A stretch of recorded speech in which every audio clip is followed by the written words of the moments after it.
So আজকে hydrology এবং oceanography এই টপিকটার যে পার্টটা নিয়ে আমরা ডিসকাস করব, শোনা যাচ্ছে? আমাই অডিবল? হ্যাঁ স্যার, শোনা যাচ্ছে। হ্যাঁ, যে পার্টটা আমরা ডিসকাস করব সেটা হচ্ছে, দেখ, 2 নম্বর টপিকে রয়েছে রান অফ কন্ট্রোলিং ফ্যাক্টর, তারপরে ইনফিল্ট্রেশন, আর রয়েছে ইভাপো ট্রান্সপিরেশন, আর সবার লাস্টে রয়েছে রান অফ সাইকেল। সো আমরা আগের দিনই বলেছিলাম যে হাইড্রোলজিক্যাল সাইকেল, এটাকে যদি আমরা বা গ্লোবাল হাইড্রোলজিক্যাল সিস্টেম, এটা তো সিস্টেম বলছে, গ্লোবাল হাইড্রোলজিক্যাল সিস্টেম যখন কোনো কিছুকে বলা হচ্ছে, there must have some or few components of that particular system. Like digestive system, we have stomach, we have rectum and all these things. তো সেই রকমই যে কোনো সিস্টেমে যেমন অনেকগুলো কম্পোনেন্টস থাকে, একই রকমভাবে হাইড্রোলজিক্যাল সিস্টেম, এটাকে সিস্টেম বলার কারণ তার মানে নিশ্চয়ই এখানে অনেকগুলো কম্পোনেন্টস থাকবে, এবং এই কম্পোনেন্টসগুলো কিছু কিছু কিছু পার্টে বিভক্ত। যেমন আমরা সিস্টেমটাকে ভাগ করি input subsystem, processing subsystem, output subsystem, এরকম সাবসিস্টেমে ভাগ করতে পারি। যেমন ধর, আমরা ওই ডাইজেস্টিভ সিস্টেমের কথাই যদি আমরা ধরি, ডাইজেস্টিভ সিস্টেমে ইনপুট সাবসিস্টেম মানে যেখানে খাওয়া হয়, সেই খাওয়ার সাথে কিছু কম্পোনেন্টস যেমন মুখ, দাঁত, এগুলো জড়িত রয়েছে।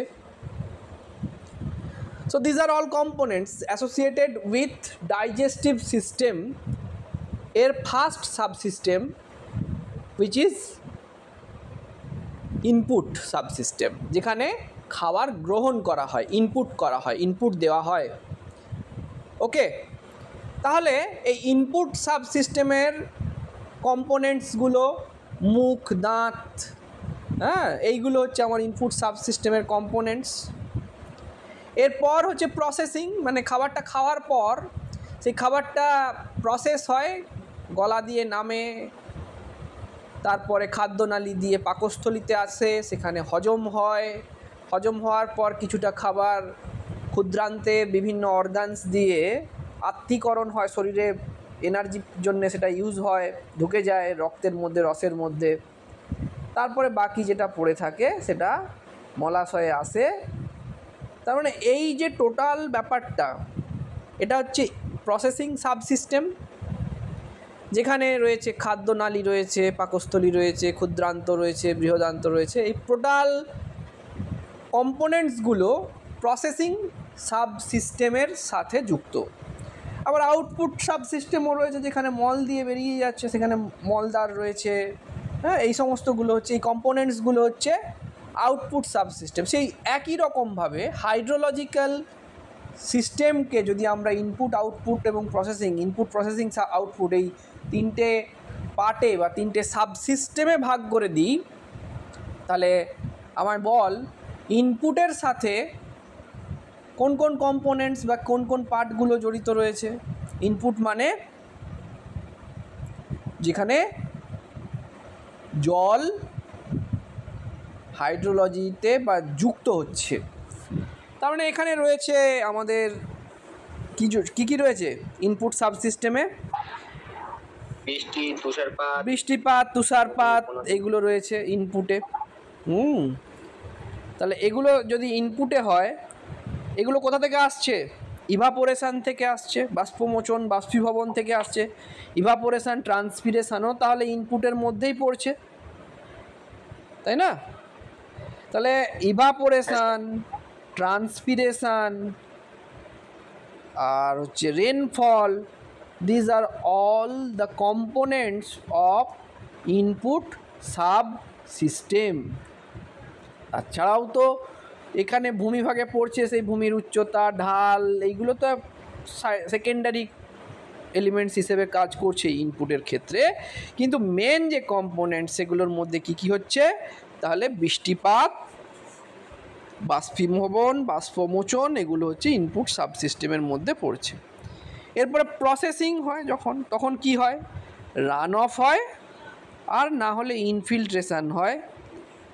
তাহলে run of, infiltration, ground water storage, runoff, infiltration, groundwater storage, these all are under processing subsystem.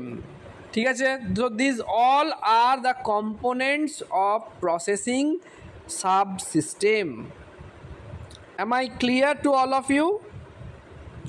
So input সাবসিস্টেমের সো আমরা কি বললাম, বড় একটা সিস্টেমকে আমরা কতগুলো, তিনটে সাবসিস্টেমে ভাগ করে ফেললাম। হাইড্রোলজিক্যাল সিস্টেমে তিনটে সাবসিস্টেম কি কি? ইনপুট, প্রসেসিং আর আউটপুট। হ্যাঁ, ইনপুটের সাথে কি কি প্রক্রিয়া যুক্ত রয়েছে?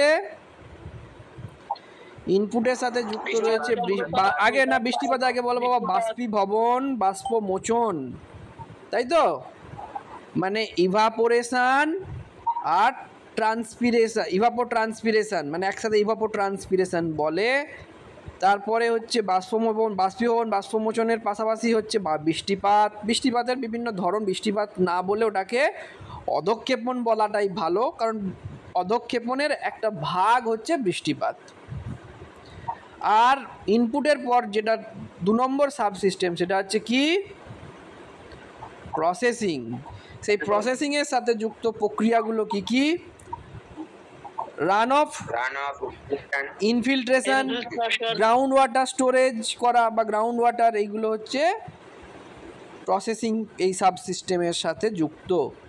আর আউটপুট সাবসিস্টেমের সাথে যুক্ত হচ্ছে ওই জলটা বেরিয়ে যাওয়া বা নিষ্কাশিত হয়ে সমুদ্রে আবার ফিরে আসা, এই যে প্রক্রিয়াটা, এই প্রক্রিয়াটা হচ্ছে আউটপুট সাবসিস্টেমের মধ্যে পড়ছে। ঠিক আছে, সেখানেও রান অফ রয়েছে, ডেফিনেটলি কিছুটা রান অফ দিয়ে তো আউটপুট হয়ে যাচ্ছে। হ্যাঁ, তো এই হচ্ছে আমাদের তিনটে সাবসিস্টেম। ঠিক আছে, তাহলে এইবার আমরা এই সাবসিস্টেমগুলোকে নিয়ে বা কম্পোনেন্টস, সাবসিস্টেমটাকে আলোচনা করার মেন উদ্দেশ্য হচ্ছে আমরা components, we have to identify or we try to understand what are the different components. তাহলে কম্পোনেন্টসগুলো আমরা কি কি পেলাম? 1 নম্বর পেলাম হচ্ছে আমরা জানতে পারলাম যে অধঃক্ষেপণ একটা কম্পোনেন্টস, তাই তো? অধঃক্ষেপণ একটা কম্পোনেন্টস বললাম তো। তাহলে একটু এবার অধঃক্ষেপণ নিয়ে একটু আলোচনা করে ফেলা যাক। অধঃক্ষেপণ কাকে বলে? অধঃক্ষেপণ কাকে বলে?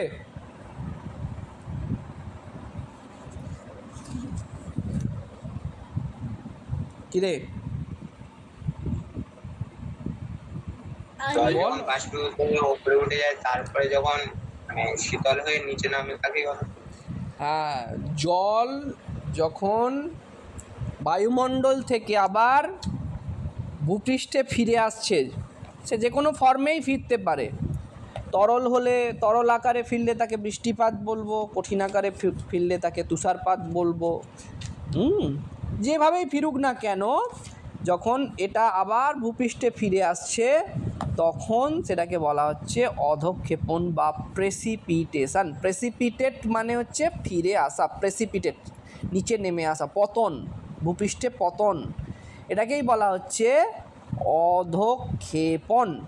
ওকে, এবার অধঃক্ষেপণের বিভিন্ন টাইপ রয়েছে। অধঃক্ষেপণের প্রক্রিয়া বা প্রসেস, এটা আমাদের কত ডিটেলসে না স্টাডি করলেও হবে। এর একটা সিম্পলি প্রসেস রয়েছে কি না, সূর্যের তাপে জল বাষ্পীভূত হবে, যত ওপরে উঠবে তত উচ্চতা বৃদ্ধির সাথে সাথে উষ্ণতা কমবে।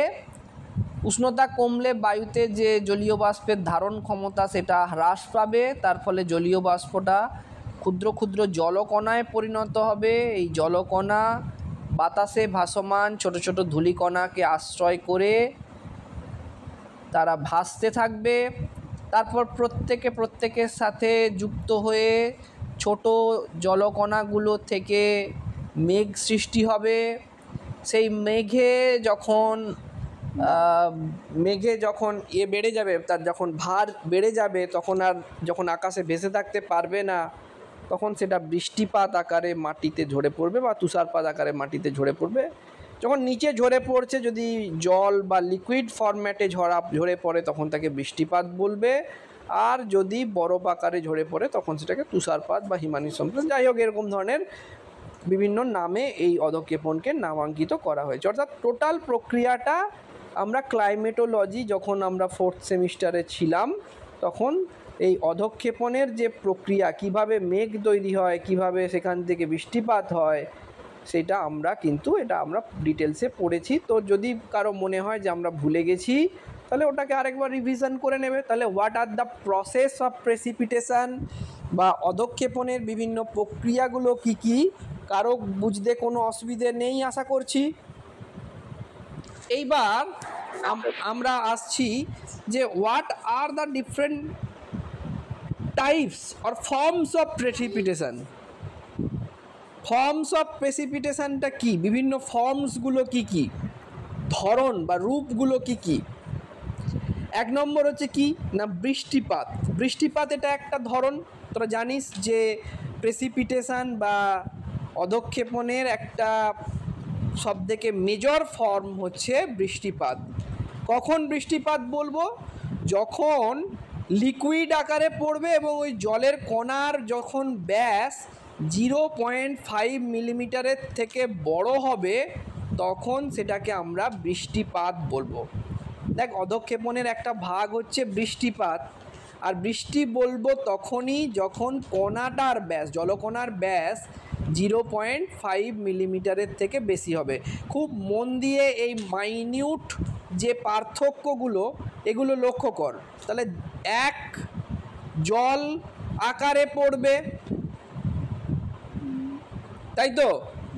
জল আকারে পড়ছে, লিকুইড ফরম্যাটে পড়ছে, জলকণার আকারে পড়ছে, এবং এই জলকণার ব্যাস হচ্ছে 0.5 মিলিমিটারের থেকে বেশি হবে।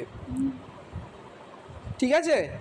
তাহলে এই জলকণার ব্যাস যখন 0.5 মিলিমিটারের থেকে বেশি হবে তখন সেটাকে বলা হচ্ছে কি না বৃষ্টিপাত। বন্ধু ওই ঘরে যা না।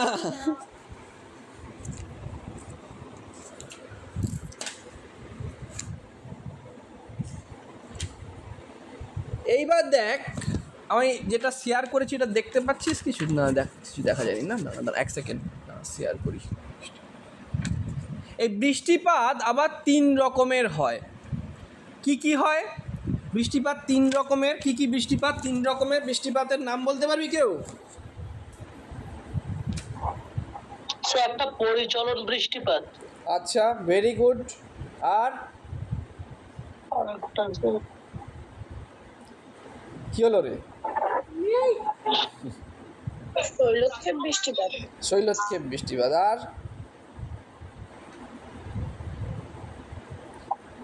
ঘূর্ণবাদজনিত বৃষ্টিপাত। 3টে রকমের বৃষ্টিপাতের কথা আমরা পড়েছি। একটা হচ্ছে পরিচলন বৃষ্টিপাত, একটা শৈলক্ষেপ বৃষ্টিপাত, আর একটা হচ্ছে ঘূর্ণবাদজনিত বৃষ্টিপাত। কাকে বলে পরিচলন বৃষ্টিপাত? তুই বলতে পারবি? না, আমি কি পড়ি এসব? তাহলে এইসব বসে আছিস কেন এখানে? আমি এমনি বসে আছি। যা ঘুমিয়ে পড়বি, যা। কি? না, বাবা। আমি বল, পরিচলন বৃষ্টিপাত কাকে বলে? ওরা যদি না বলতে পারে তাহলে তোকে বলতে হবে। আমি এসব জীববিজ্ঞান পড়েছি। তাহলে পরিচলন বৃষ্টিপাত কাকে বলে?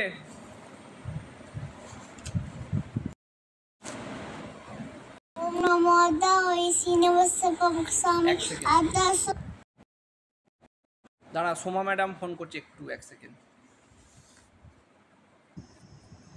তাহলে আমরা 3 রকমের বৃষ্টির কথা বললাম। একটা হচ্ছে পরিচলন বৃষ্টিপাত, একটা হচ্ছে শৈলক্ষেপ বৃষ্টিপাত, একটা হচ্ছে ঘূর্ণবাদজনিত বৃষ্টিপাত। তাহলে পরিচলন বৃষ্টিপাত কি না, সূর্যের তাপে যখন জলটা বাষ্পীভূত হয়ে যাচ্ছে, বাষ্পীভূত হয়ে সেটা ওপরে উঠে যাচ্ছে, ওপরে উঠে সেটা ঘনীভূত হচ্ছে, মেঘ সৃষ্টি করছে, মেঘ সৃষ্টি হওয়ার পর আবার সেই জায়গাতেই যখন বৃষ্টি আকারে ঝরে পড়ছে তখন সেটাকে বলা হচ্ছে পরিচলন প্রক্রিয়ায় বৃষ্টিপাত। বোঝা গেছে? এই পরিচলন বৃষ্টিপাতের জন্য যে ফেভারেবল কন্ডিশান লাগে সেটা হচ্ছে 1 নম্বর হচ্ছে যেখানে জলভাগের পরিমাণ বেশি সেই জায়গাতে জলের যোগান না থাকলে কোথা থেকে বৃষ্টিপাত হবে? জলভাগের যোগান বেশি, সেখানে এই প্রক্রিয়াটা বেশি দেখা যাবে। বা সবুজ উদ্ভিদ বা অরণ্য যেখানে বেশি, যেখানে বাষ্পমোচন এই প্রক্রিয়াটা বেশি দেখা যাবে, সেখানে এইটা দেখা যেতে পারে। আর 2 নম্বর কি না, 2 নম্বর হচ্ছে যে হরাইজন্টাল মুভমেন্ট অফ এয়ার, অর্থাৎ বাতাসের যে অনুভূমিক যে বায়ুপ্রবাহ, সেই অনুভূমিক বায়ুপ্রবাহ যেখানে থাকবে না বা কম থাকবে, তাতে খুব সুবিধা হয়। কারণ অনুভূমিক বায়ুপ্রবাহ যদি থাকে তাহলে কী হবে না, বাতাস যেটা জলীয় বাষ্প উঠছে সেটাকে বাতাসটাকে হাল উড়িয়ে নিয়ে চলে যাবে, তাহলে সেখানে বৃষ্টি হতে পারবে না। তাহলে অনুভূমিক বায়ুপ্রবাহ যাতে না থাকে সেটা একটা এনশিওর করতে হবে। আর কি আর কি থাকতে হবে ফেভারেবল কন্ডিশনের মধ্যে? আর থাকতে হবে যে ওখানে সূর্য যেন লম্বভাবে কিরণ দেয়, অর্থাৎ সূর্যের প্রচণ্ড তাপ না থাকলে বা প্রচুর পরিমাণে উদ্ভিদের অবস্থান না থাকলে জলীয় বাষ্পের সাপ্লাইটা কিন্তু মানে ঠিকঠাক মতন থাকে না। ঠিক আছে, এই ফ্যাক্টরসগুলো থাকতে হবে পরিচলন বৃষ্টিপাত। এবং এই পরিচলন বৃষ্টিপাত সাধারণত আমরা বেশি লক্ষ্য করি কোথায়? বেশি লক্ষ্য করি না, এই পরিচলন বৃষ্টিপাত আমরা বেশি লক্ষ্য করি হচ্ছে সাধারণত নিরক্ষীয় জলবায়ু অঞ্চলে, যেখানে সূর্য সারা বছর লম্বভাবে কিরণ দেয় এবং সূর্যের লম্বভাবে কিরণ দেওয়ার ফলে সেখানে কিন্তু আমরা এই প্রক্রিয়াটা বেশি লক্ষ্য করি। ঠিক আছে, আমি এখানে একটা ছবি শেয়ার করছি, দেখ।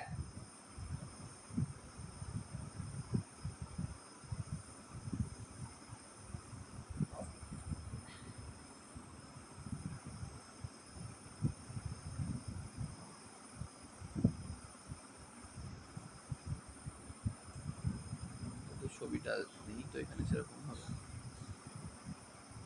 দাঁড়া 1 সেকেন্ড, ছবিটা দেখাচ্ছি, শেয়ার করছি, আর ভালো কিছু ছবি দেখছি।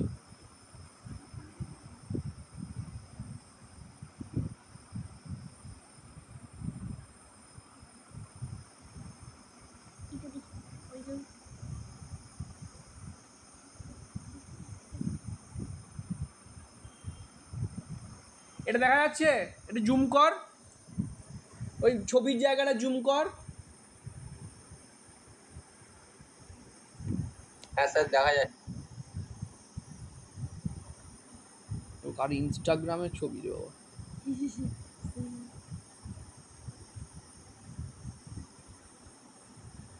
এই দেখ,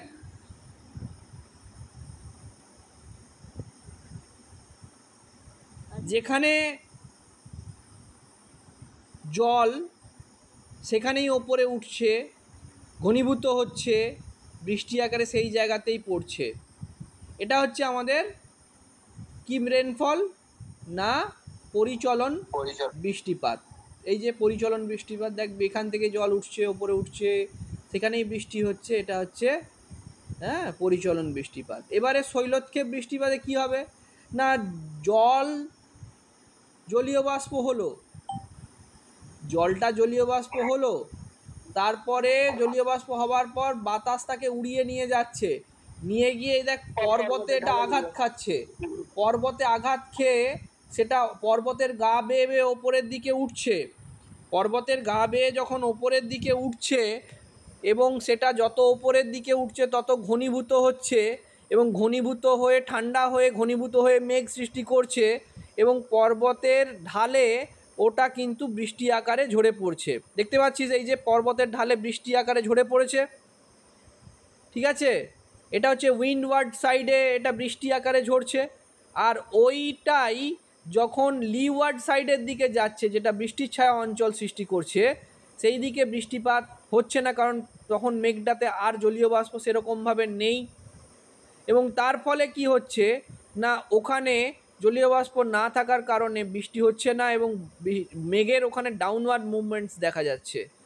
তাহলে আমরা দেখতে পাচ্ছি যে ওরোগ্রাফিক রেনফল আমরা কোথায় দেখতে পাই? ওরোগ্রাফিক থেকে আমরা বুঝতে পারছি যে এই ধরনের রেনফল সাধারণত দরকার। একটা হচ্ছে হরাইজন্টাল বায়ুপ্রবাহ থাকতে হবে, অনুভূমিক বায়ুপ্রবাহ ছাড়া এই রেনফল হবে না।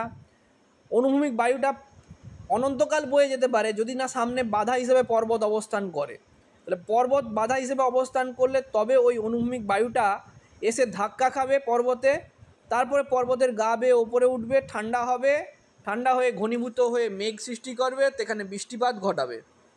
ওকে, তাহলে এটা গেল আমাদের কি বৃষ্টিপাত? এটা গেল আমাদের শৈলক্ষেপ বৃষ্টিপাত। আর একটা বৃষ্টিপাতের কথা আমরা বলেছিলাম, সেটা হচ্ছে কি বৃষ্টিপাত? ঘূর্ণবাদজনিত বৃষ্টিপাত। যে ঘূর্ণবাদজনিত বৃষ্টিপাতে কি হয় না, দুটো বাতাস পরস্পরের সঙ্গে ধাক্কা লেগে একটা আরেকটার সঙ্গে বা কোথাও একটা নিম্নচাপ কেন্দ্রের যদি সৃষ্টি হয়, তাহলে সেই নিম্নচাপ কেন্দ্রে আকর্ষণে আশপাশের উচ্চচাপ অঞ্চল থেকে বাতাসটা আসে, ঘুরতে ঘুরতে ঘুরতে ঘুরতে ওই জায়গায় এসে পৌঁছায়, এবং পৌঁছানোর পর এটা কনভেকশনাল রেনফল বা পরিচলন বৃষ্টিপাত। আর এই দেখ, এখানে এদিক থেকে একটা বাতাস আসছে ওয়ার্ম এয়ার লাল রঙের, আর এদিক থেকে আসছে কোল্ড এয়ার, দুটো একটা জায়গায় মিলিত হওয়ার পর গরম বাতাসটা হালকা বলে ঠান্ডা বাতাস বা নীল যে গা বরাবর ওপরের দিকে যখন উঠছে, তখন ওটা আরও ঠান্ডা হচ্ছে, ঘনীভূত হচ্ছে এবং মেঘ সৃষ্টি করে বৃষ্টি আকারে ঝরে পড়ছে। এটা হচ্ছে ফ্রন্টাল রেনফল বা সাইক্লোনিক রেনফল। সাইক্লোনিকের ক্ষেত্রে কি হয়? সাইক্লোনিকের ক্ষেত্রে মানে ঘূর্ণবাদজনিত বৃষ্টিপাত তো দু রকমের, একটা হচ্ছে নাতিশীতোষ্ণ ঘূর্ণবাদ, যেটা এটা দেখতে পাচ্ছি যেখানে ফ্রন্ট সৃষ্টি হয়, মানে একদিক থেকে ঠান্ডা বাতাস, একদিক থেকে গরম বাতাস। গরম বাতাসে জলীয় বাষ্প বেশি থাকে, ঠান্ডা বাতাসে জলীয় বাষ্প কম থাকে। ঠান্ডা বাতাসটা ভারী হয়, গরম বাতাসটা হালকা হয়। ঠান্ডা বাতাসটা হালকা হওয়ার জন্য গরম বাতাসের সঙ্গে ধাক্কা যখন লাগছে, কি দেখছিস? গরম বাতাসটাই দেখ উঠছে না ওপরের দিকে, লাল লাল রঙের এটা যত ওপরের দিকে উঠবে কি হবে? যত ওপরের দিকে উঠবে তত কি হবে? ঠান্ডা হলে কি হবে? ঠান্ডা হলে ঘনীভূত হবে। ঘনীভূত হলে কি হবে? মেঘ সৃষ্টি হবে। মেঘ হলে কি হবে? বৃষ্টি হবে। এই বৃষ্টিটাকে কি বৃষ্টি বলবো? ঘূর্ণবাদজনিত বৃষ্টিপাত। ঘূর্ণবাদের আবার বলেছি না দুটো ভাগ, নাতিশীতোষ্ণ ঘূর্ণবাদ জনিত বৃষ্টিপাত, নাতিশীতোষ্ণ ঘূর্ণবাদ জনিত বৃষ্টিপাত। আর ক্রান্তীয় ঘূর্ণবাদে কি সৃষ্টি হয়? ক্রান্তীয় ঘূর্ণবাদ আমাদের এখানে যে বৃষ্টি ঘূর্ণবাদটা হয়, ঘূর্ণিঝড়টা হয়, এখানে একটা নিম্নচাপ কেন্দ্রের সৃষ্টি হয়, তাই না? নিম্নচাপ কেন্দ্র, এখানে নিম্নচাপ সৃষ্টি হলো, জলের ওপর একটা নিম্নচাপ সৃষ্টি হলো, আশপাশের এলাকা থেকে জলীয় বাষ্পপূর্ণ বাতাস ওই নিম্নচাপ কেন্দ্রের দিকে ছুটে আসছে। ছুটে আসার পর ওই নিম্নচাপ কেন্দ্রে যখন ছুটে আসছে, তখন যত ছুটে আসছে তখন দুদিকে সব চারদিক থেকে এসে ধাক্কা লাগার ফলে ওপরের দিকে উঠছে। ওপরের দিকে এই যে যত উঠছে, ওটার সাথে সাথে ওটা ঘনীভূত হয়ে বিরাট লম্বা উঁচু একটা ভার্টিক্যালি খুব হাইটের একটা মেঘ তৈরি হচ্ছে, থিক মেঘ তৈরি হচ্ছে। সেই মেঘটা যত তৈরি হবে, ঘট ঘনীভূত হবে, তত সেটা বৃষ্টি আকারে ঝরে পড়ছে। এটা হচ্ছে আমাদের কি বলে, ক্রান্তীয় যে ঘূর্ণবাদ, সেই ঘূর্ণবাদের জনিত বৃষ্টিপাত। বোঝা গেছে? দেখতে পাচ্ছিস ছবিটাতে ক্রান্তীয় ঘূর্ণবাদ কিভাবে ওই এলাকাটাতে জলীয় বাষ্প আসছে নিম্নচাপ এলাকাটাতে, তারপরে সেটা কিভাবে ওপরে উঠছে, ঘনীভূত হচ্ছে, মেঘ সৃষ্টি করছে। ভার্টিক্যাল থিকনেসটা দেখ, এর খুব বেশি নয়, প্রচুর বেশি তো, এবং এটার থেকে প্রচুর বৃষ্টিপাত হয়, প্রচুর মুষলধারায় বৃষ্টিপাত হয়। যখন ঘূর্ণিঝড় হয়, ঘূর্ণবাদ হয় আমাদের এখানে, প্রচুর বৃষ্টিপাত হয়। তার কারণ এই থিকনেস অফ যে ক্লাউডের থিকনেসটা এতটাই বেশি যে এটা প্রচুর পরিমাণে বৃষ্টিপাতের কারণ হয়ে দাঁড়ায়। ক্লিয়ার তো? হ্যাঁ স্যার। আচ্ছা, এইবার আমরা আসি আমাদের বৃষ্টিপাতের, বা বৃষ্টিপাত তো আমাদের শেষ হয়ে গেল। এক নম্বর ছিল বৃষ্টিপাত, প্রেসিপিটেশন বা অধক্ষেপণের একটা ভাগ ছিল বৃষ্টিপাত। এরপরে আরেকটা 2 নম্বর ভাগ হচ্ছে ইলসে গুঁড়ি। ইলসে গুঁড়ির ইংরেজি হচ্ছে ড্রিজিল, ঠিক আছে? এই বৃষ্টিপাত সাধারণত উঁচু মেঘ থেকে হয়, যেগুলো আমরা জানি তো, উঁচু মেঘ নিচু মেঘ, বিভিন্ন রকমের মেঘের শ্রেণীবিভাগে আমরা উঁচু মেঘের কথা পড়েছি। এই উঁচু মেঘ থেকে ইলসে গুঁড়ি বৃষ্টিপাত হয়, এবং এই বৃষ্টিপাতকে ইলসে গুঁড়ি কেন বলে? তার মানে এর সাইজটা 0.5 মিলিমিটারের থেকে বেশি না কম? বেশি। কম হবে। বেশি হবে কি করে? বেশি তো ইলসে গুঁড়ি হয়। ইলসে গুঁড়ি মানে হচ্ছে গুঁড়ি গুঁড়ি বৃষ্টি, একদম সেই হয় না মাঝে মাঝে বলে না, খুব গুঁড়ি গুঁড়ি বৃষ্টি হচ্ছে, হালকা হালকা বৃষ্টি হচ্ছে, সেটাকে ইলসে গুঁড়ি বৃষ্টি বলে, যেখানে ইলিশ পড়ে, ঠিক আছে? ইলিশ মাছ পড়ে এরকম ধরনের বৃষ্টি হলে। তো এই রকমের বৃষ্টিতে বৃষ্টিপাতের যে মানে সাইজ, সেই সাইজটা 0.5 মিলিমিটারের থেকে কম। এটা একটা অধক্ষেপণের একটা ধরন। 3 নম্বর হচ্ছে আমরা বলতে পারি যে তুষারপাত, এটাও তো একটা ধরনের অধক্ষেপণ। তুষারপাত, হ্যাঁ স্যার। স্নোফল, স্নোফলে কি হয়?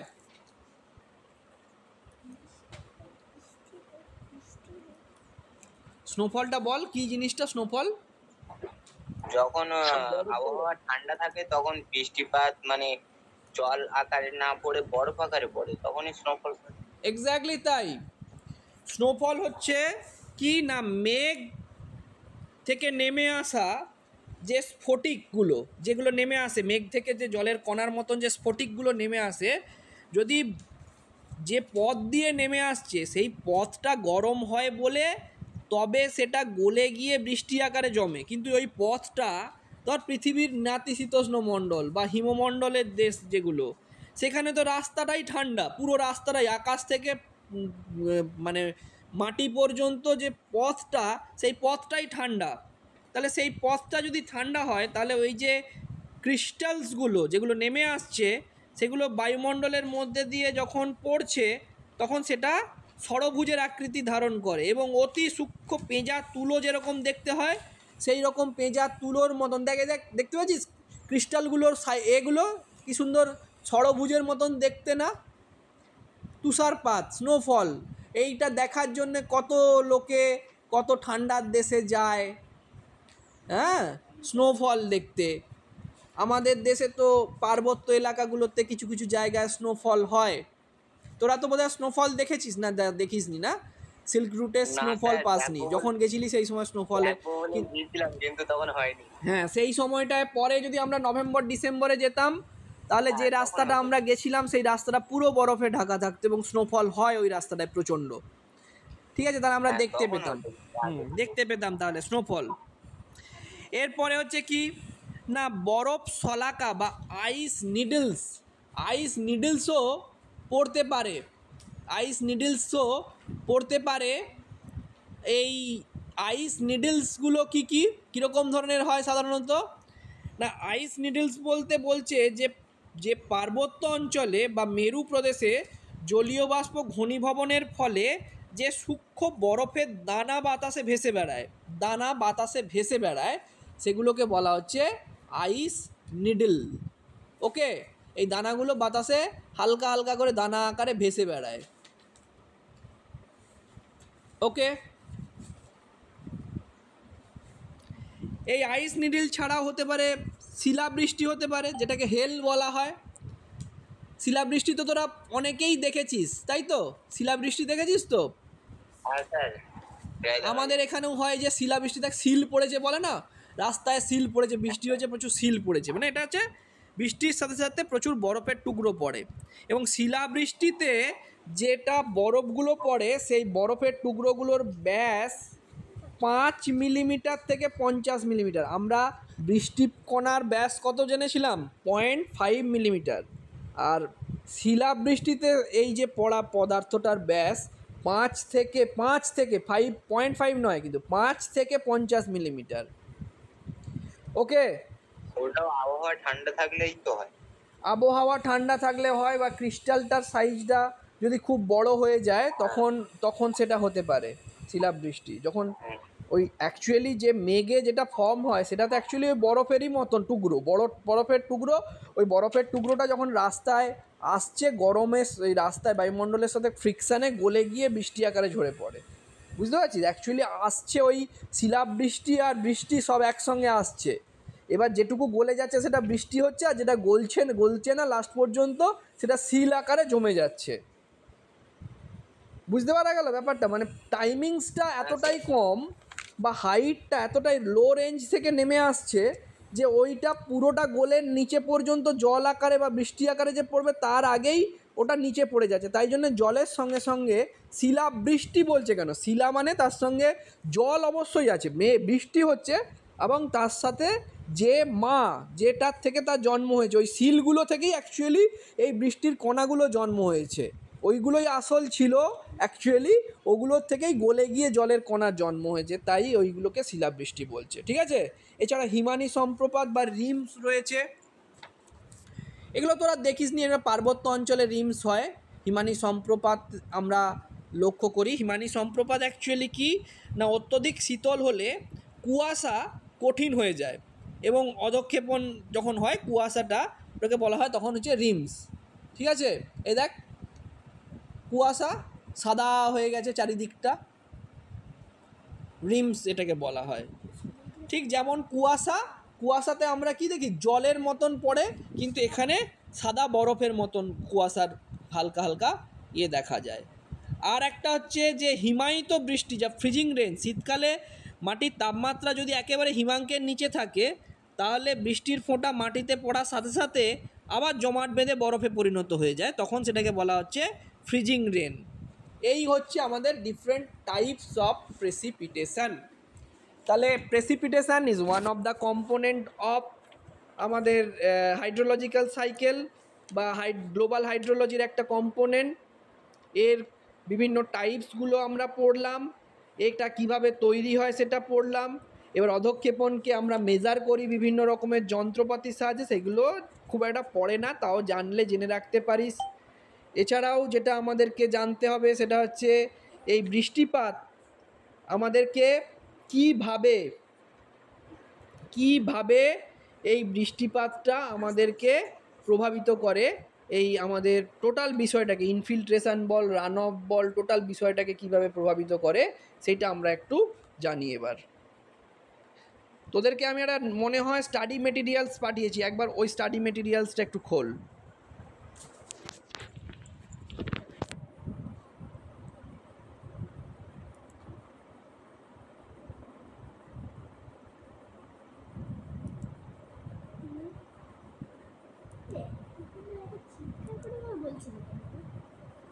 আস্তে আস্তে বললাম তো, এরকম ভুল করতেছি, আস্তে আস্তে বলো। জল খাওয়াবে, জল খাও, জল খাও, জল পুরো মুখে থুতু ছিটকে গেল আমার এমন। আগে জল খাও, জল খাও, তারপর না করবো, আগে জল খাও।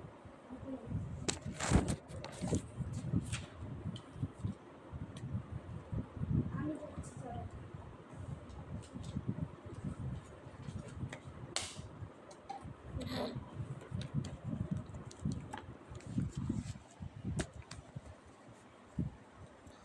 আচ্ছা, ওটাতে না নেই মনে হচ্ছে, ওই যে পার্টটা করাচ্ছিলাম মনে হয় সেটা ওইটাতে নেই। ওটাতে আছে, দেখ দেখি ওই বৃষ্টিপাতের যে ভূমিকাটা আছে।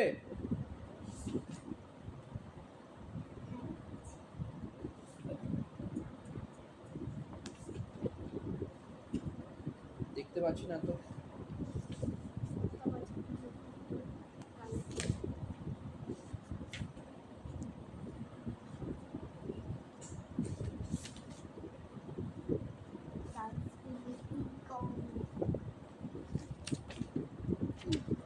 যাই হোক, শোন, বিষয়টা হচ্ছে যে এই প্রেসিপিটেশান বা বৃষ্টিপাত বল, অধঃক্ষেপণ বল, প্রেসিপিটেশানের ফর্মস কি বা কেমন তার ওপরে গ্লোবাল হাইড্রোলজি অনেকটা ডিপেন্ড করে থাকে। যেমন প্রেসিপিটেশান যদি লিকুইড ফরম্যাটে হয় বা বৃষ্টি আকারে হয় তাহলে কি হবে, গ্লোবাল হাইড্রোলজিক্যাল সাইকেলের যে ডিউরেশান বা সময়সীমা সেটা কিছুটা কম হবে। তোরা জানিস, আমরা আগের দিনই বলেছিলাম যে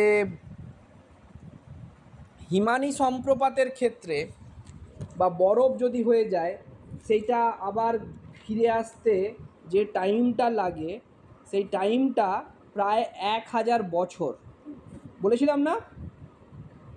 আবার আমরা বলেছিলাম যে নদীর থেকে যে জল, সেই জলটা 2 সপ্তাহে সার্কুলেট হয়ে যায়। হ্রদের জল সার্কুলেট হতে 10 বছর লাগে, জলাভূমির জল সার্কুলেট হতে 1 থেকে 10 বছর লাগে। তাহলে কি, যে লিকুইড ফরম্যাটে যদি জলটা পড়ে তাহলে সেটা যতটা তাড়াতাড়ি সার্কুলেটেড হয়ে আবার ফিরে আসে আগের অবস্থায়, সেটা স্নো আকারে পড়লে বা বরফ আকারে পড়লে বা কঠিন আকারে পড়লে কিন্তু টাইমিংসটা বেশি লেগে যাবে। আবার এই জল এর সাইজটা আবার ভ্যারি করে।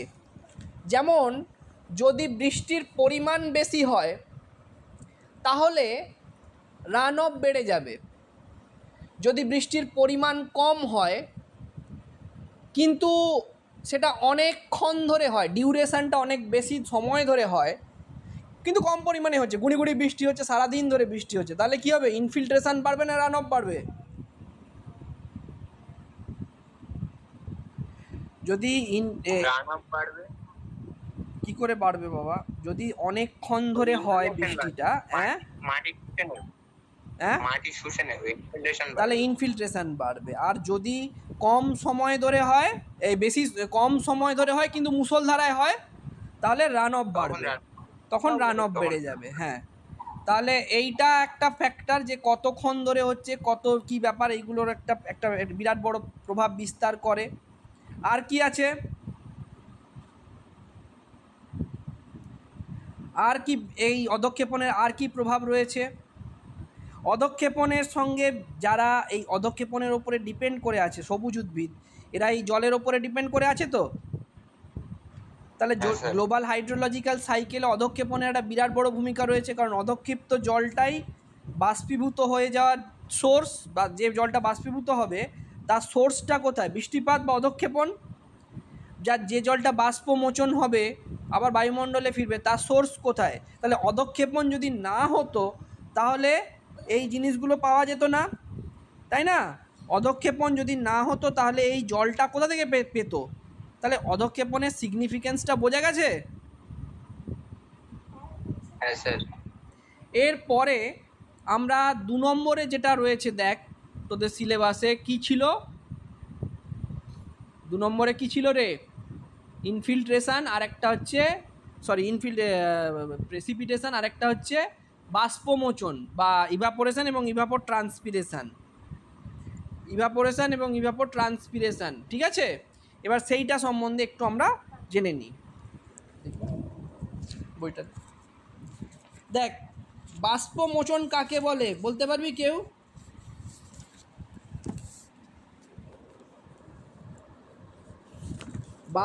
বাষ্পীভবন আর বাষ্পমোচনের মধ্যে কি পার্থক্য? আমরা আলোচনা করছি ইভাপোরেশন আর ট্রান্সপিরেশন। ট্রান্সপিরেশনের বাংলা হচ্ছে বাষ্পমোচন। কারা করে বাষ্পমোচন? গাছপালা করে। আর বাষ্পীভবন বা ইভাপোরেশনের বাংলা কি? বাষ্পমোচন, বাষ্পীভবন। বাষ্পীভবন কেন হয়? সূর্যের আলো, সূর্যের তাপের জন্য বাষ্পীভবন হয়। আর ইভাপোরেশন হয় সূর্যের তাপে, আর ট্রান্সপিরেশন করে সবুজ উদ্ভিদ। তাহলে এই দুটো প্রক্রিয়াকে একসাথে কম্বাইন্ডলি বলা হয় ইভাপোট্রান্সপিরেশন, বাষ্পীয় প্রচ্ছেদন। এবার আমরা আলোচনা করব বাষ্পমোচন সম্বন্ধে, নাকি?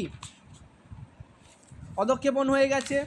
আচ্ছা, বাষ্পীভবনটা আগে আলোচনা করে দিই, তারপর বাষ্পমোচনটা বলবো। বাষ্পীভবন বলতে তাহলে সূর্যের তাপে যখন জলাভূমির জল বা নদীর জল, সমুদ্রের জল, হ্রদের জল, কোনো স্থলভাগের যে চুঁইয়ে জমে থাকা জল, সেটা বাষ্পে পরিণত হয় এবং জলীয় বাষ্প আকারে বায়ুমণ্ডলের সঙ্গে মেশে, সেটাকে বলা হচ্ছে ইভাপোরেশন। এই ইভাপোরেশনের জন্য যেটা দরকার, যে ফ্যাক্টরগুলো, 1 নম্বর হচ্ছে টেম্পারেচার বা উষ্ণতা, অর্থাৎ উষ্ণতা বাড়লে ইভাপোরেশন বাড়বে, উষ্ণতা কমলে ইভাপোরেশন কমবে। 2 নম্বর ফ্যাক্টর হচ্ছে বায়ুপ্রবাহ। বায়ুপ্রবাহের সঙ্গে ইভাপোরেশনের কি সম্পর্ক রয়েছে রে কৌশিক? বায়ুপ্রবাহ আর ইভাপোরেশনের কোনো রিলেশনশিপ আছে?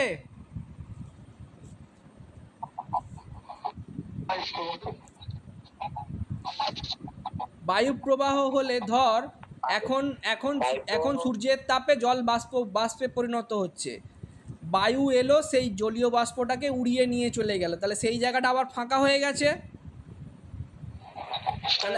আবার সূর্য চাইবে যে জলটাকে আরও বাষ্পীভূত করে ওই জায়গাটাকে ফাঁকাটা পূরণ করতে।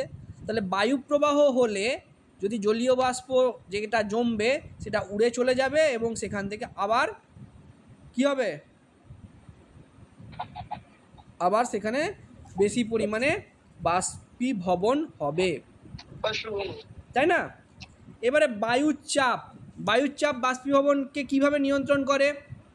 বায়ুচাপ কমলে বাষ্পীভবনের হার বেশি হয়। বায়ুচাপ কমলে মানে কিভাবে বায়ুচাপ কমে? দেখ, বায়ুচাপের কারণ কি না, বায়ুতে যে উপাদানগুলো রয়েছে সেইগুলোর ভর হচ্ছে বায়ুচাপের কারণ, তাই না? সেগুলোর ভর হচ্ছে বায়ুচাপের কারণ। এইবার বায়ুচাপ যখন কমবে তখন বাষ্পীভবনের হার বাড়বে। কিভাবে বাড়বে না, বায়ুচাপ কমা মানে কি, সূর্যের তাপে ওইখানে বাতাসটা হালকা হয়ে যাচ্ছে। হালকা হয়ে যাওয়া মানে কি, ওই জায়গাটার বায়ুচাপ কমে যাচ্ছে। ওইখানে যখনই বায়ুচাপ কমে যাচ্ছে, এবার আশপাশ থেকে ওই জায়গাটাতে ফিল আপ করবার জন্য বায়ু ছুটে আসবে। এবার যখনই ছুটে আসবে তখন আবার গরম হয়ে ওপরের দিকে তুলে দেওয়ার প্রবণতা থাকবে। তাহলে ওখানে বাষ্পীভবন এই প্রক্রিয়াটা অনেক বেশি অ্যাক্সিলারেটেড হয়ে থাকবে, তাই তো? তাছাড়া আরও অনেকগুলো ফ্যাক্টরস রয়েছে, যে ফ্যাক্টরসগুলো এই বাষ্পমোচনটাকে নিয়ন্ত্রণ করে। যে ফ্যাক্টরসগুলোর মধ্যে রয়েছে দ্রবীভূত লবণ, অর্থাৎ বিশুদ্ধ জল অপেক্ষা যদি সল্টেড ওয়াটার হয় তাহলে তার বাষ্পচাপ কম হয়, এবং লবণ দ্রবীভূত হলে বাষ্পীভবনের হার হ্রাস পায়। অর্থাৎ সল্টেড ওয়াটারে কিন্তু ইভাপোরেশান কমে যাবে, আর ফ্রেশ ওয়াটারে ইভাপোরেশান কিন্তু বেশি হবে। জলতলের আকার, অর্থাৎ যে জায়গাটার থেকে বাষ্প হবে সেই জায়গাটা যদি অনেকটা চওড়া চ্যাটালো জায়গা হয়, ফ্ল্যাট জায়গা হয়, গভীরতা কম পুকুরটার কিন্তু অনেকটা বড় সাইজের পুকুর, সেই পুকুর থেকে অনেক বেশি ইভাপোরেশান হবে। কিন্তু যে পুকুরটার গভীরতা অনেক বেশি কিন্তু তার সাইজটা অনেক ছোট, সেখান থেকে তুলনামূলকভাবে অনেক কম ইভাপোরেশান হবে। এটাই তো স্বাভাবিক নিয়ম, নাকি? হ্যাঁ স্যার। স্বাভাবিক উদ্ভিদ যেখানে বেশি থাকবে সেই জায়গাতে কিন্তু আমরা এই যে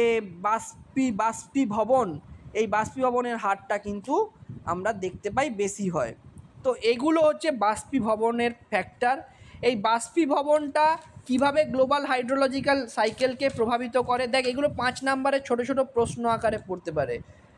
আইডেন্টিফাই বা justify the role of evaporation in hydrological cycle, global hydrological সাইকেলে বাষ্পীভবনের গুরুত্ব আলোচনা করো। তাহলে প্রশ্নটা পড়লে কি বলতে হবে, আনসারটা কিভাবে লিখতে হবে না, বাষ্পীভবন কাকে বলে, বাষ্পীভবনের কন্ট্রোলিং ফ্যাক্টরসগুলো শুধু জাস্ট পয়েন্ট আকারে 1 2 3 করে বলে দিবি। এবারে রোলটা কি না, বাষ্পীভবন is the source of water, আকাশে যে জলীয় বাষ্প সেই জলীয় বাষ্পের সোর্স হচ্ছে এই বাষ্পীভবন, একটা অন্যতম সোর্স। আর এই বাষ্পীভবন না হলে মেঘ তৈরি হবে না, মেঘ তৈরি না হলে বৃষ্টি হবে না, বৃষ্টি না হলে অন্যান্য প্রক্রিয়াগুলো বা অধঃক্ষেপণের প্রক্রিয়াগুলো ব্যাহত হয়ে যাবে। ঠিক আছে? তাহলে এই হচ্ছে আমাদের বাষ্পীভবনের একটা ভূমিকা। বাষ্পীভবন হয়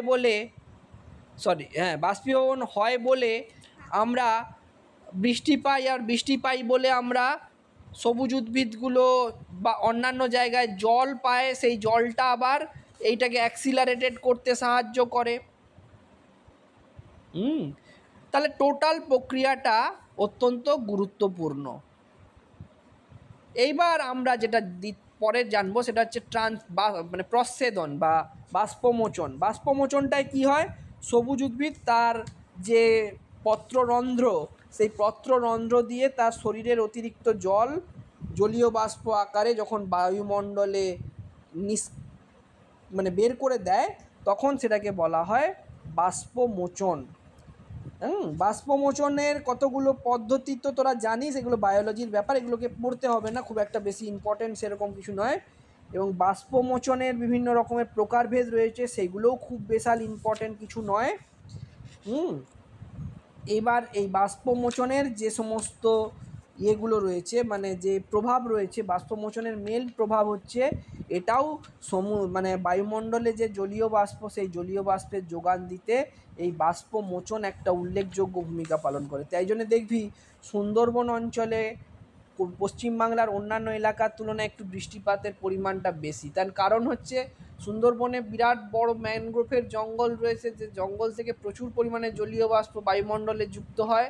আর তাই জন্য দেখবি হয়তো আমাদের এদিকে বৃষ্টি হচ্ছে না, কিন্তু এই গরমের সময় বিকেলের দিকে বা সন্ধ্যের দিকে হয়তো সুন্দরবনের বিভিন্ন আইল্যান্ডগুলোতে বা সুন্দরবনের আশপাশের যে সমস্ত জায়গাগুলো রয়েছে যেখানে একটা জঙ্গল একটু বেশি রয়েছে, সেখানে হালকা হয়তো বৃষ্টিপাত হয়ে যাচ্ছে। তাহলে এই বৃষ্টিপাত ঘটানোর ক্ষেত্রে এই বাষ্পমোচন প্রক্রিয়া কিন্তু একটা বিরাট বড় গুরুত্বপূর্ণ ভূমিকা পালন করে। ঠিক আছে, তাহলে এইটা গেল আমাদের কম্পোনেন্টস। এরপরে আরেকটা কম্পোনেন্টস রয়ে যাচ্ছে সেগুলো হচ্ছে ইনফিল্ট্রেশন, রান অফ আর গ্রাউন্ড ওয়াটার স্টোরেজ। এই তিনটে রয়ে গেল তো এখনও এই টপিকটার মধ্যে। এর পরের ডেটে আমরা ওই ইনফিল্ট্রেশন, রান অফ এবং হচ্ছে গ্রাউন্ড ওয়াটার, এই তিনটে টপিক নিয়ে আমরা ডিসকাস করব। তো আজকের ক্লাসটা আমরা এখানে শেষ করছি। হোপ তোদের বুঝতে কোনো অসুবিধা হয়নি। যদি এখনও পর্যন্ত কোনো কোয়ারি থাকে তাহলে আমাকে জিজ্ঞাসা করে নে, আমি তার আনসার দেওয়ার চেষ্টা করছি।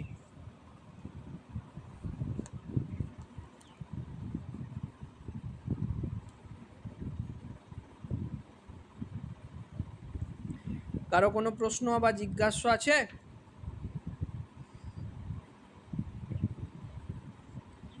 শাকিল আছিস? হ্যাঁ স্যার। চুমকি ঘুমিয়ে গেছে। শান্তনু? স্যার আছি। হ্যাঁ স্যার। শান্তনু আছিস? পায়েল? হ্যাঁ স্যার আছি। মুনমুন? হ্যাঁ স্যার। তনুশ্রী? হ্যাঁ স্যার আছি। কৌশিক? হ্যাঁ স্যার আছে স্যার। কোনো প্রশ্ন এতক্ষণ পর্যন্ত যা বোঝালাম বা বললাম তাতে বুঝতে কোনো জায়গায় অসুবিধা হয়েছে? কি জিনিসটা পড়লি বুঝতে পেরেছিস? এখান থেকে কি প্রশ্ন আসতে পারে বুঝতে পেরেছিস? হ্যাঁ স্যার। কি প্রশ্ন আসতে পারে বলতো? যে বললি হ্যাঁ স্যার, অসীম বললি বোধহয়। কি প্রশ্ন আসতে দিতে পারে এর থেকে? আমার তো মেন পড়ার উদ্দেশ্য প্রশ্নকে ফেস করা। কি প্রশ্ন আসতে পারে এখান থেকে? ওই যে মানে অধক্ষেপণ যেটা বললেন, অধক্ষেপণের ভাগগুলো আসতে পারে। আর হচ্ছে কি কি মানে অধক্ষেপণের কিভাবে ভূমিকা, কিভাবে গ্লোবাল হাইড্রোলজিতে অধক্ষেপণের ভূমিকা আসতে পারে। হ্যাঁ সেগুলোই বলছি স্যার। হ্যাঁ তারপরে ওই ইলসেগুড়ি যেটা বললেন। হ্যাঁ, না ইলসেগুড়ি না, ওটা তো অধক্ষেপণেরই ভাগ। হ্যাঁ ওই ভাগগুলো সম্বন্ধে বলতে পারি যে অধক্ষেপণ, what are the different types of precipitation, হ্যাঁ ব্রিফলি ইলাবোরেট। এগুলো আসতে পারে sir. Evaporation, filtration. What are the role of evaporation, what is evaporation, 2 মার্কে আসতে পারে। হোয়াট ইজ ট্রান্সপিরেশন, 2 নম্বর মার্কসে আসতে পারে। হোয়াট ইজ ইভাপো ট্রান্সপিরেশন, 2 মার্কে আসতে পারে।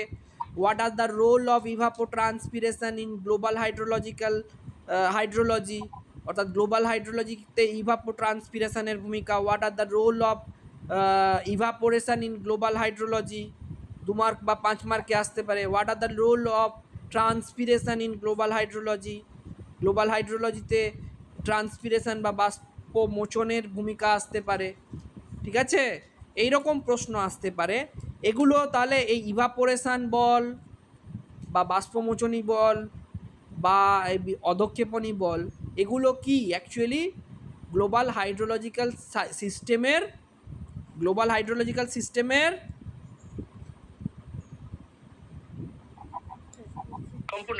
কম্পোনেন্টস। এক্স্যাক্টলি, কম্পোনেন্ট বা উপাদান। ঠিক যেমনভাবে ডাইজেস্টিভ সিস্টেমে যেমনভাবে তুই পাকস্থলীর ভূমিকা পড়িস, ক্ষুদ্রান্তের ভূমিকা পড়িস, ঠিক একই রকমভাবে তোদেরকে এইগুলো পড়ানোর উদ্দেশ্যটাই এইটা, যে টোটাল একটা সিস্টেম যখন তোকে বলে দিলাম যেটা আমার একটা সিস্টেম, কিন্তু তুই সিস্টেম বলে নিলে তুই শুনবি কেন? সিস্টেমের বাকি কম্পোনেন্টসগুলো কি কাজ করে, কিভাবে কাজ করে, তবে গিয়ে না একটা টিম ওয়ার্ক। সিস্টেম তো একটা টিম ওয়ার্ক। সেই টিম ওয়ার্কে যারা প্লেয়ার রয়েছে, সেই প্লেয়ারদের মানে পারফরমেন্স বা প্লেয়ারদের কাজ, কেউ বোলার, কেউ ব্যাটসম্যান, কেউ উইকেট কিপার, এই কাজগুলো আমরা এখান থেকে এই ক্লাস থেকে একটু একটু করে জানছি। ওকে, আচ্ছা, আরও যদি কারো কিছু বলার থাকে বলো, না হলে আমি এই ক্লাসটা এখানে শেষ করব।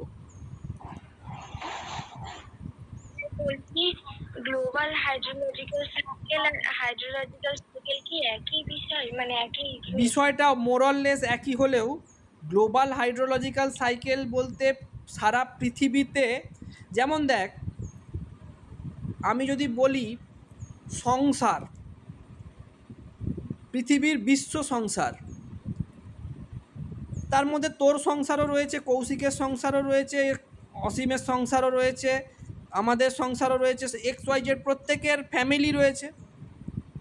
এই ফ্যামিলিগুলোকে টুকরো টুকরো টুকরো টুকরো প্রত্যেকের ফ্যামিলি নিয়েই তো গ্লোবাল ফ্যামিলি। সেই রকম যে হাইড্রোলজি, তোর সুন্দরবনের একটা হাইড্রোলজি রয়েছে।